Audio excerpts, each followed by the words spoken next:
በመጾም በመጸለይ የስጋን ፈቃድ ለነፍስ ነፍስን ለፈጣሪ በማስገዛት ጸልዩ ጾሙበት ተብሎ በዓል ተሰርቷል። ዛሬ በሐዋርያት ላይ መንፈስ ቅዱስ ከወረደ በኋላ ምን ይላል መሰላችሁ? የሐዋርያት ሥራ ምዕራፍ 2 ቁጥር 41 ላይ እንዲህ ይላል፣ ወተወቅፉ ቃሉን ተቀበሉ ወተጠመቁም ይላል። ወተወሰኩ በይእቲ ዕለት መጠነ፣ በዚያችም ዕለት ከሐዋርያት ማህበር የተጨመሩት አንድነት መጠነ 30 ምዕት ይላል።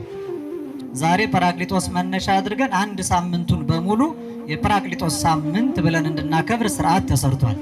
ዶሮ ልጅ ወለደች የሚባለው እንቁላል የጣለች ቀን ነው ወይስ ከእንቁላሉ ውስጥ ጫጩት የተፈለፈለ ቀን? ፈጣሪያችን ሆኖ እግዚአብሔር አብ ብለን ወይም ባለ እግዚአብሔር ብለን በ13 እንደምንዘክር ወልድን ባለ ወልድ ኢየሱስ መድኃኔዓለም አማኑኤል ብለን ቀን ሰተን እንደምንዘክረው ብዙዎቻችን መንፈስ ቅዱስ መቼ እንደሚታሰብ አናውቅም። ወመንፈሰ እግዚአብሔር ይጼልል መልእክተ ማያት መልእክተ ማይ፣ የእግዚአብሔርም መንፈስ በውሃ ላይ ሰፎ ነበረ። ኦሪት ዘፍጥረት ምዕራፍ 1 ቁጥር 2 ላይ የተቀመጠውን ቃል መነሻ አደርጋለሁ። ብዙ ለማስተማር ለማተት የተሰጠው ጊዜ በጣም አጭር ነው። ከ15 እስከ 20 ደቂቃ ብቻ ስለሆነ የተፈቀደልኝ እግዚአብሔር መንፈስ ቅዱስ ይርዳንና በጣም ባጭሩ የተሰበሰብንበትን ዓላማ የመጣንበትን አብይ ጉዳይ አውስተን እንማማራለን። እስኪ ድምፃችሁን ከፍ አድርጉና የትምህርቱን ኃይለ ቃል መነሻ ርዕሳችንን ተናገሩ። ቅዱስ ቃል ነው። ስንናገረው እኛን ይቀድሰናል፣ ወደ ቅድስና ይመራናል። በልባችን ሰሌዳ በሊናችን ጓዳ አድሮ የተማርነውን ያስታውሰናል። የእግዚአብሔር መንፈስ በሉ በውሃ ላይ ሰፎ ነበር። ጠቅለል አድርጉና የእግዚአብሔር መንፈስ በውሃ ላይ ሰፎ ነበር በሉ። ምን አላችሁ? መልካም። እግዚአብሔር መንፈስ ቅዱስ የራቀውን አቅርቦ የረቀቀውን አጉልቶ የተሰወረውን ገልጦ የተከደነውን ከፍቶ እንድንረዳ ይርዳን። ህጥይታ አምሳልምና አምሳላት ከምሳሌዎች ሁሉ ምንም አይነት ምሳሌ ከምንም ተገኝቶ ክብሯን የማይገልጥላት የመንፈስ ቅዱስ ንጹሕ አዳራሽ ድንግል ማርያም በአማላጅነቷ አትለየን። በአጹረ መስቀሉ ደግፎ በቀደመው ስርዓትና በአባቶቻችን ፍኖት መድኃኔዓለም አምላካችን ሁላችንንም ያጽናን። ዛሬ በቅድስት ቤተ ክርስቲያናችን ቀመር ሁለት ትልልቅ በዓላት ይከበራሉ። እነዚህ የግዝት በዓላት ስለሆኑ ስለማይረሱና ተያያዥነትም ስላላቸው አጠር አድርገን እሱን የሚመለከት ሀሳብ ነው የምንማረው። አንደኛው በዓል ሁላችሁ ለምን መጣችሁ ብንባል የምንናገረው የመንፈስ ቅዱስ ርደት ወይም ደግሞ እንዘ ጉባኤን ውስተ አሐዱ ቤት፣ በአንድ ቤት አንድ ልብ ሆነው ሲሰበሰቡ በእሳት ላንቃ የተከፋፈሉ እሳት ከላያቸው ላይ ወርዶ እያንዳንዳቸው በብዙ ቋንቋ እንዲናገሩና የሚፈሩት ጥቡዓን እንዲሆኑ እምነት የጎደላቸው በእምነታቸው እንዲበረቱ ያስቻለ የመንፈስ ቅዱስን ርደት የምናስብበት ነው። በዕለተ ዓርብ በቀራንዮ ቅዱስ ዮሐንስ አፈወርቅ እንደመሰከረ ከክርስቶስ ጎን በውሃና በደም የተወለደችው ቤተ ክርስቲያን ዛሬ የተገለጠችበት ዕለት ነው። ይህ ትልቅ በዓል ርደተ መንፈስ ቅዱስ የመንፈስ ቅዱስን መውረድ የምናስብበት ነው። በዓሉ አንድ ቀን ብቻ አይደለም። ዛሬ መነሻው ነው። ለ7 ቀን ይታሰባል። ይሄ ቤተክርስቲያናችን ስርዓት የተናገረው ነው። እንዲሁ ደግሞ ከበዓላቱ መካከል አንዱ የእመቤታችን የቅድስት ድንግል ማርያም በደብረ ምጥማቅ የተገለጠችበት የአምስቱ በዓላት ዛሬ 4ኛው ቀን ነው፣ መታሰቢያ ነው። እነዚህ ሁለቱም ከበዓላቱ ቁጥር 1 ተብለው የሚቆጠሩ ነገር ግን በዓላታቸው ቀኑ ብዙ የሆነ በዓላት ናቸው።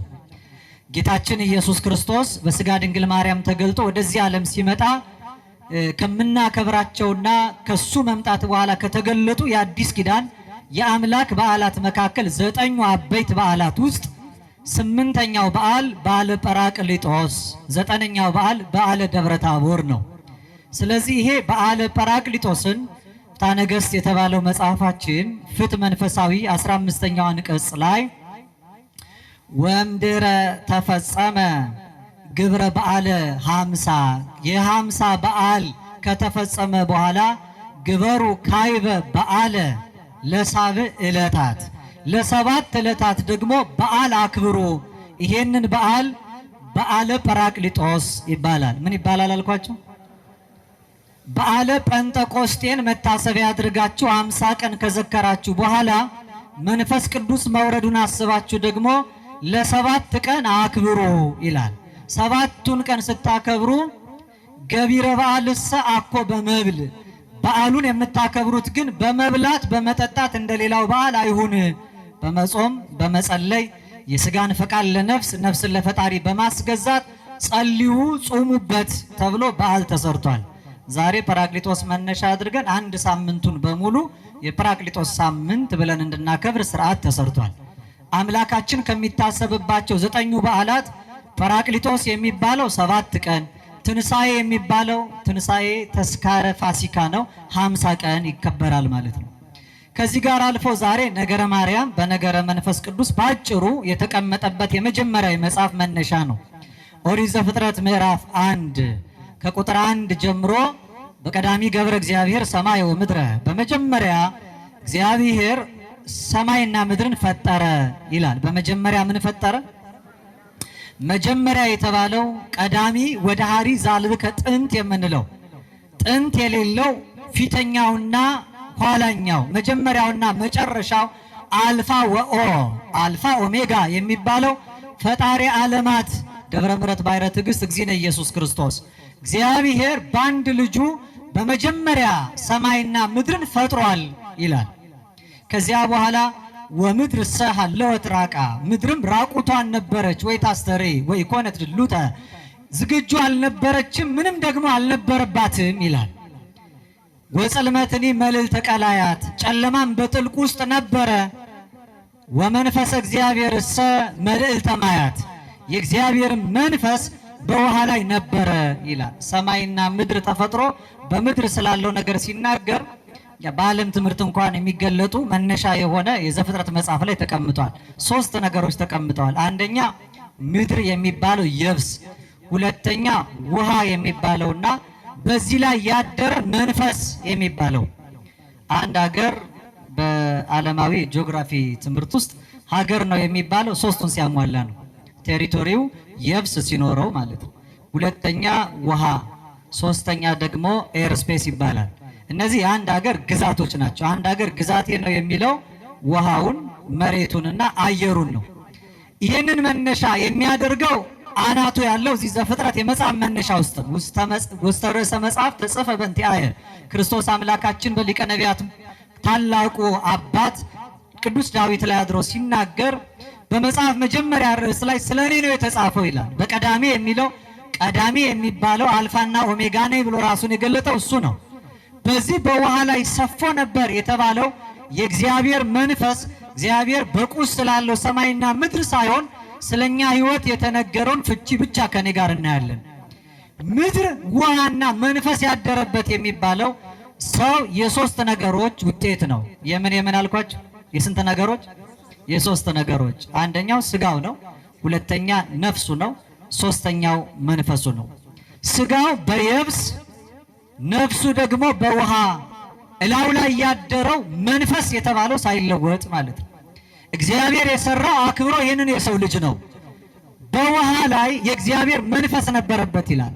በነፍሱ ላይ አድራ በጎ ነገር የምታሰራ የእግዚአብሔር መንፈስ ናት።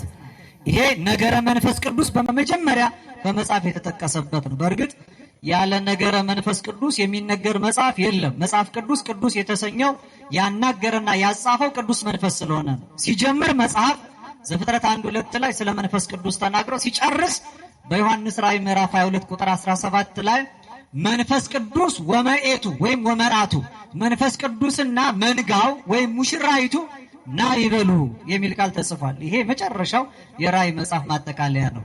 መንፈስ ቅዱስ መነሻም መድረሻም ነው። በጣም ብዙዎቻችን ነገረ መንፈስ ቅዱስን ሳንረዳ ሳናውቅና ሳንገነዘብ እንኖራለን። በተለይ እንግዲህ ሁሉ የሆነ የሃይማኖታችን መገለጫ ነው።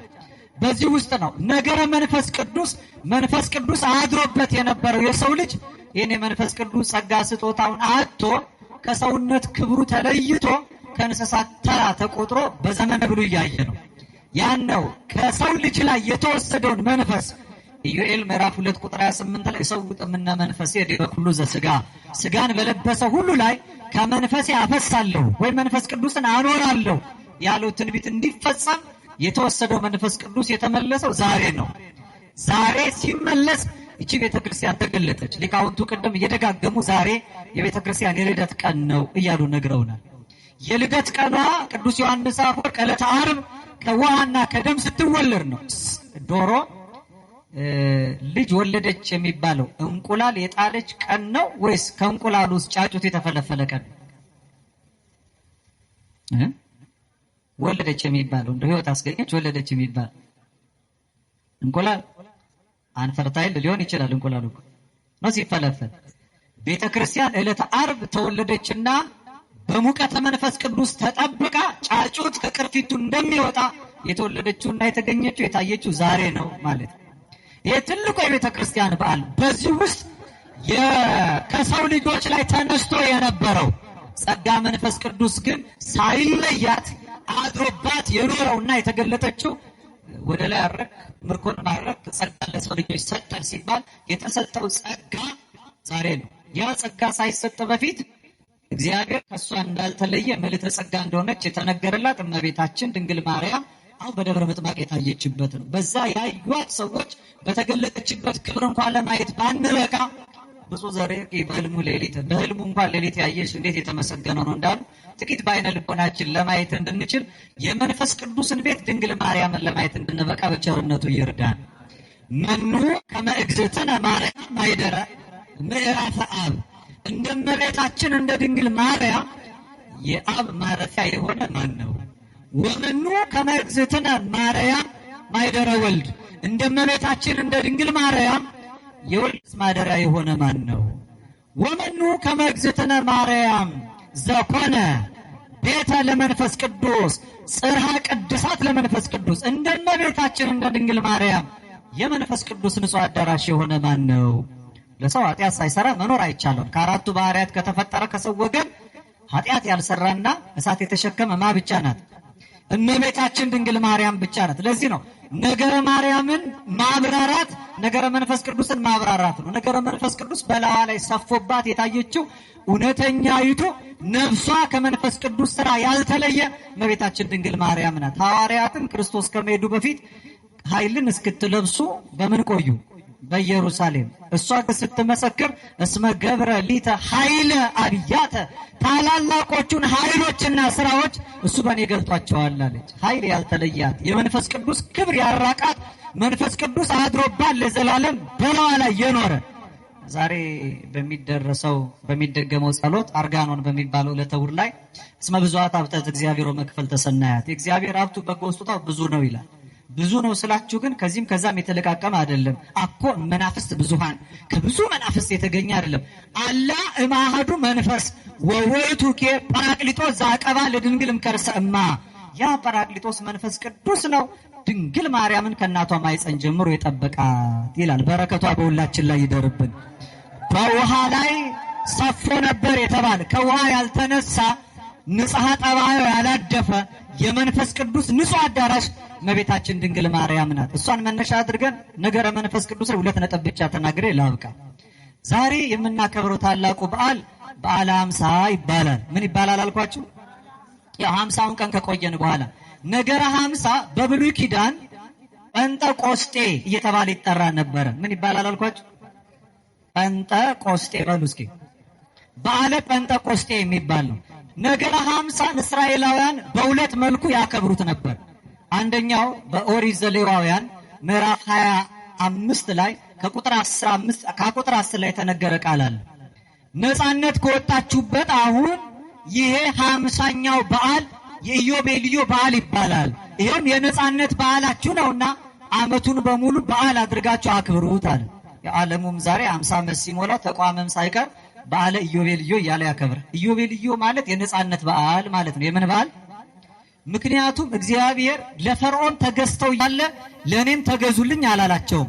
አልቦ ገብር ዘይክል ለክልያ ጋይስ ተቀኑ። ለሁለት ጌታ መገዛት የሚቻለው ባሪያ ማንም ስለሌለ ከፈርዖን ባርነት ነፃ ካወጣቸው በኋላ እሱ ገዣቸው የሆነው ገዣቸው ሕዝቤን ብሎ የሚገዛለትን ሕዝብ ከፈርዖን ባርነት ነፃ ወጣው። ሲመራው እግዚአብሔር ሊመራው ህዝቡን ያስወጣው ለ40 ቀን ነው።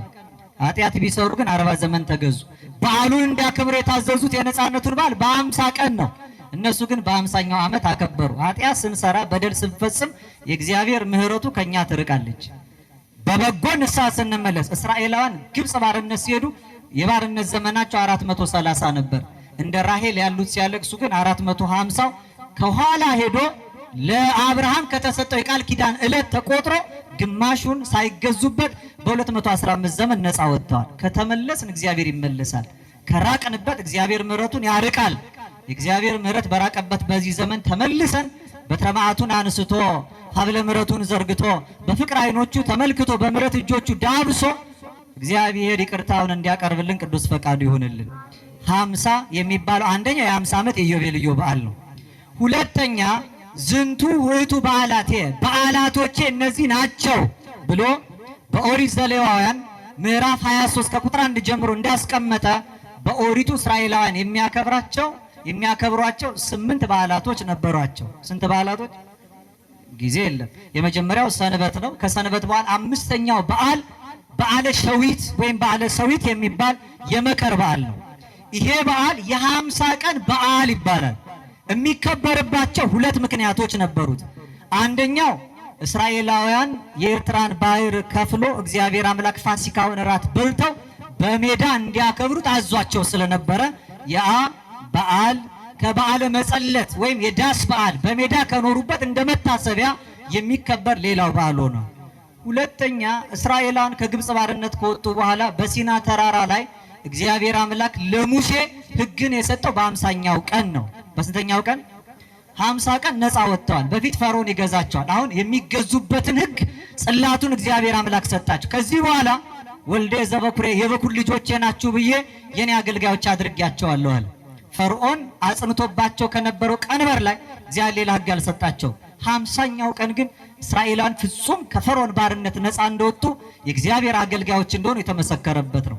ያ በዓል እስከ ክርስቶስ መምጣት ይታሰብ ነበረ።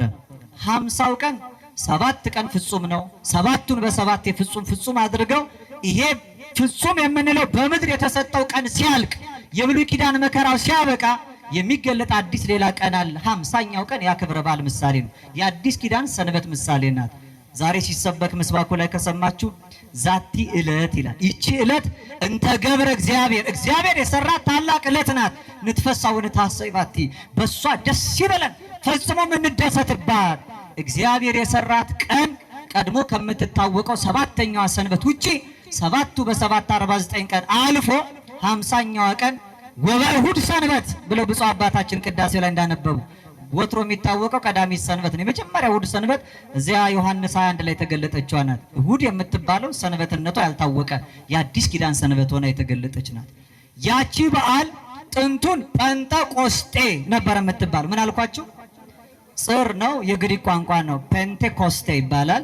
ፔንቴ ማለት 5 ነው። ኮስቴ ማለት 10 ነው። 10 በ5 ማለት ነው። 10 በ5 ስንት ነው? 50ኛ ማለት ነው። ቴትራ ኮንቴ ማለት 40ኛ፣ ሄፕታ ኮንቴ ማለት 70ኛ ማለት ይሆናል። ፔንቴኮስቴ የሚለው ቃል 50ኛ ቀን ቁጥር ብቻ ነው የሚገልጠው። 50ኛው ቀን ግን በአዲስ ኪዳን ስርዓት በዓለ መንፈስ ቅዱስ ወይም ጰራቅሊጦስ ተባለ። ምን ተባለ አልኳችሁ? በውሃ ላይ ሰፎ ነበር የተባለው የተገለጠው ከሶስቱ አካል አንዱ አካል። የሃይማኖት መገለጫችን እንዲህ ይላል፣ ወነአምን በመንፈስ ቅዱስ እግዚእ ማሕየዊ። ሕይወት ሰጪ በሆነው በመንፈስ ቅዱስ ነው የምናምነው። ሃይማኖታችን ይሄ ነው። ዘሰረጸ እምአብ ከአብ ብቻ ነው የሚወጣው። ከማ ብቻ ነው? ከዚህ በረት ውጭ ያሉ ከአብም ከወልድም ይወጣል። አንድ አይሆኑም ማለት እዚያ ይላሉ። ከሁለት አካላት የሚገኝ አምላክ ካለማ ምንጩ ሁለት ከሆነ አምላክነቱ ከአንድ በላይ ሊሆን ነው። ወላዲው አስራጺው አብ አንድ ነው። ዘሰረ ንስግሎቱ ወንሰብሖ ምስለ አብ ወወልድ ከአብና ከወልድ ጋር አንድነት ነው የምንሰግድለት የምናመሰግነው። ዘነበበ በነቢያት በነቢያቱ ላይ አድሮ የተናገረው እሱ ነው። ምን ያህሎቻችን መንፈስ ቅዱስን እናውቃለን?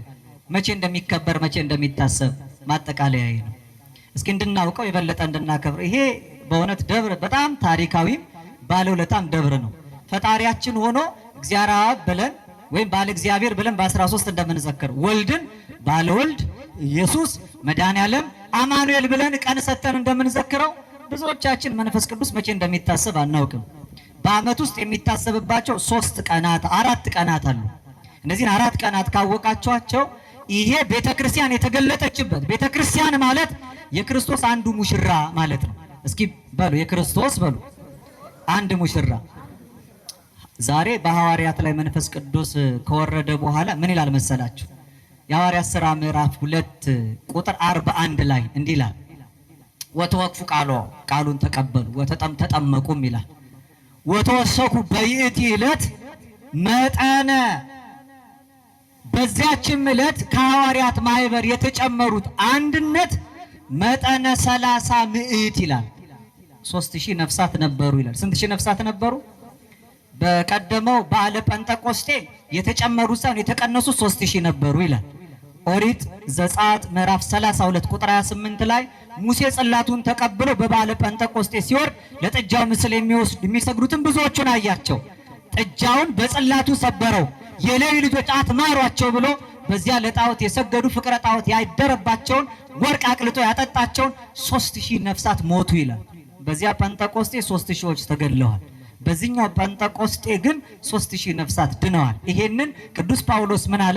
ሁለተኛ ቆሮንቶስ ምዕራፍ 3 ቁጥር 6 ላይ መንፈስ የሐዩ ወፊደል ይቀትል፣ ፊደል ይገድላል፣ መንፈስ ግን ያድናል። አንድም ትርጓሜ ያድናል፣ ንባብ ይገድላል ብለዋል ሊቃውንት። ፊደል ይገድላል የተባለው ቀድሞ እንዲገዙበት የተሰጠው ሕግ ገድሏቸው ነበረ። ዛሬ ግን በልባቸው ጽላት የተጻፈው የመንፈስ ቅዱስ ስጦታ ግን አንድነት ወደ ማይበር ጨመራቸው ማለት ነው። ይሄንን መንፈስ ቅዱስን ሎቱ ስብሐት ፍጡር ብለው ዝቅ ያደረጉ እንደ መቅዶኒዎስ ያሉት ተነስተው ነበር። በ381 ዓመተ ምህረት ታላቁ ቴዎዶሲዮስ የተባለ የአኖሪዎስና የታላላቆቹ የቆስጠንጠንያ አርቃዲዮስ ንጉስ አባት የነበረው በቆስጠንጠንያ ጉባኤ ሰርቶ በ150 ሊቃውንት መንፈስ ቅዱስን ሕጹጽ ያለ ወይም ፍጡር ነው እንደ ፍጡራን ያለው መቅዶኒዎስ የተወገዘበትን ቀን ቤተክርስቲያናችን የካቲት 1 ቀን ታከብረዋለች። መቼ አልኳቸው? በዚህ ይታወቃል።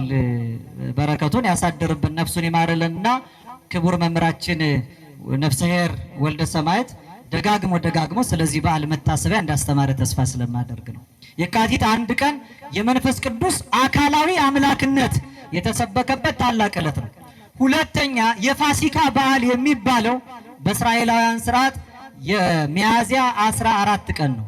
ከሚያዝያ 14 በኋላ ያለውን በዓለ ጴንጠቆስጤ ቆጥረው 50 ዕለት የሚመጣው ሰኔ 5 ቀን ነው። ሰኔ 5ን በጴጥሮስ ጳውሎስ መልክ ላይ በገድለ ገብረ መንፈስ ቅዱስ ላይ የመንፈስ ቅዱስ መታሰቢያ ቀን ሰኔ 5 ነው የሚል ታገኛላችሁ። ሰኔ 5 መነሻውን ያደረገው ያ ነው። ሐዋርያት ተብሎ አንድነት በሚታሰበው እዚህም ጥንቱን አላውቅም ሊቃውንቱ ለምን ጽርሐ ጽዮን ሐዋርያት እንዳሉት ሐዋርያት የተቀበሉትን ጸጋ መንፈስ ቅዱስ መነሻ አድርገው ነው። በ5 የሚያስቡና የሚዘክሩ ብዙ ቅዱሳን አሉ። መነሻቸው ይህ ጥንተ በዓለ ጴንጠቆስጤን ይዘው ነው። ከዚያ ባሻገር የአፍሪካ የመጀመሪያው ፓትርያርክ የነበረው ሐዋርያ ቅዱስ ማርቆስ የመንፈስ ቅዱስ አዳራሽ የማርያም ልጅ ነው፣ ወይም የዚያ ቤት ሐዋርያ ዛሬ መንፈስ ቅዱስን የተቀበሉበት ቤት ልጅ ነው። በአፍሪካ መጀመሪያ እስክንድሪያ ላይ የሰራው ቤተ መቅደስ የመንፈስ ቅዱስ መታሰቢያ ነበረው። ከዚያን የተነሳ ቅዳሴ ቤቱን ሰኔ 5 አክብረውታል። ይሄ መታሰቢያው ነው። ሌላው ባለፈው እንደዘከርነው ግንቦት 18 ቀን ጥንተ በዓለ ጰራቅሊጦስ ብለን እናከብረዋለን። ዛሬ ደግሞ ተውላጡን ትንሣኤ ካለፈ በ50ኛው ቀን እንዘክረዋለን። መጨረሻ እስኪ ጰራቅሊጦስ በሉ። ጴንጠቆስጤን ነግሬያቸዋለሁ። ቅድም ወንድማችን ዘማሪ ብዙአየሁ ከመዘመሩ በፊት አንስቶ ስለ መንፈስ ቅዱስ ማንነት ነግሮን፣ መንፈስ ቅዱስ ማለት መንጽሒ ማለት ነው፣ የሚያጸና በሉ እስኪ ምን የሚል አልኳቸው? መንፈስ ቅዱስ ማለት ናዛዚ ነው፣ የሚያረጋጋ በሉ እስኪ ምን የሚል አልኳቸው? መንፈስ ቅዱስ ከሳቴ ምስጢር ነው፣ ምስጢር ገላጭ በሉ እስኪ። መንፈስ ቅዱስ መንጽሒ ነው፣ የሚያነጻ በሉ እስኪ። መንፈስ ቅዱስ መስተስሪ ነው፣ ኃጢአትን የሚደመስስ በሉ። መንፈስ ቅዱስ መስተፍስሒ ነው፣ የሚያስደስት ምን የሚል አልኳቸው? የእግዚአብሔር መንፈስ ጸሎ የነበረው ውሆች ላይ ሳይሆን ውሃ ላይ ነው። ምን ላይ አልኳቸው? ይገርማቸዋል።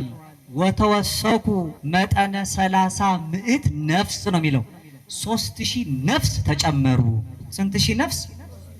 ሁለቱም ጋር የሚያያዝ ምስጢር ነው። አንደኛ የእግዚአብሔር መንፈስ በውሃዎች ላይ አላለም፣ በውሃ ላይ ሰፎ ነበር።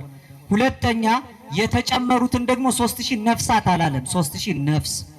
አሁን ይሄ 3000 በቁጥር አብዝቶ ምን ይላሉ ሊቃውንቱ? አንድና ብዙ ነው ይላሉ አይደል? ልክ አይደለም አይደል? ባገባብ እንደ ዘይቤ ካየን፣ ምስጢሩ ግን ሌላ ነው። እግዚአብሔር አንድ ካልሆን መንፈስ ቅዱስን በእኛ ላይ አያሳድርም። ምክንያቱም አንድ የሆኑት ላይ ያደረው መንፈስ ቅዱስ በአንድነታችን ለአንዱ ክርስቶስ ሙሽሮች ነን። እኛ ዛሬ በዘር ተከፋፍለናል። ይሄ ቋንቋ ሁሉ ዛሬ መብዛቱ ለሀብት ሆኖ በሐዋርያት የተገለጠበት ዕለት ነው። እነሱ ብዙ ቋንቋ አውቀው ሌሎችን ስበው አንድ እንዲያደርጉ ነበር የበዛውን የተገለጠላቸው። እኛ ግን ቋንቋ በመብዛቱ እርስ በርስ እንደ ሰብአ ባቢሎን ተከፋፍለን ያለ ነው። እያንዳንዳችን እርስ በርስ ተለያይተን ክርስቲያን ነን ካል አምላካችንን እንሰድበዋለን። ለምን መሰላችሁ? ክርስቶስ የአንድ ሙሽሪት ብቻ ባል ነው። የስንት ሙሽሪት አልኳችሁ? አቅሌሲያ የምትባል የክርስቲያን ነፍስ ባል ብቻ ነው እሱ። ዘቦ መርዓት መርዓዊ ውእቱ፣ ሙሽራይቱ ያለችው እሱ ሙሽራ ነው። ቅዱስ ቀለሚጦስ ቤተክርስቲያን ብሂል ነፍሰ ክርስቲያን ብሂል። ቤተክርስቲያን ማለት ማን መሰለች? የክርስቲያን ነፍስ እኮ ናት አለ። ነፍሳችን ከተለያየ ክርስቶስን አመንዝራ ልናደርገው ነው። ሁለቱ ስባት ያለችው አንድ ነፍስ ላለችው ሙሽራ ባል ነው እሱ። በቤተ ክርስቲያን ጥላ የተጠለል አንድ ልብ አንድ ሐሳብ ባለ አንድ ነፍስ ሆነን እንደ አንድ ውሃ የመንፈስ ቅዱስ ማደሪያ እንድንሆን በቸርነቱ ይርዳን። ሐዋርያትን ያጸናቸው በላያቸው ላይ ወርዶ ቤተ ክርስቲያንን የገለጣት ያ አምላካችን ማየዊ ወሰጪ መንፈስ ቅዱስ የሞትን የተለያየን ሁላችንንም አድሮብን ሕያዋን ያድርገን። ለአባቶቻችን ያለን ክብር፣ ለኦርቶዶክሳዊቷ ተዋሕዶ ሃይማኖታችን ያለን ፍቅር፣ በእምነት ያለን ጽናት፣ በተጋድሎም ያለን ትጋት ሳይቀንስ ሰማያዊ ኃይሉን በታቦት በመስቀሉ መንፈሳዊን በረከት በእምነት በጠበሉ ተቀብለን ክብሩን እንድንወርስ የሁላችንን ፍጻሜ ያሳምርልን። ወእመሂ ስሕትኩ አንትሙ በመንፈስ አርቱኒ፣ ያላገባብ የጨመርኩትንና ስጫ ያጎደልኩትን ብፁዕ አባታችን ክቡራን አባቶች መምህራን መንፈሳውያን የእግዚአብሔር ቤተሰቦች አርሙኝ።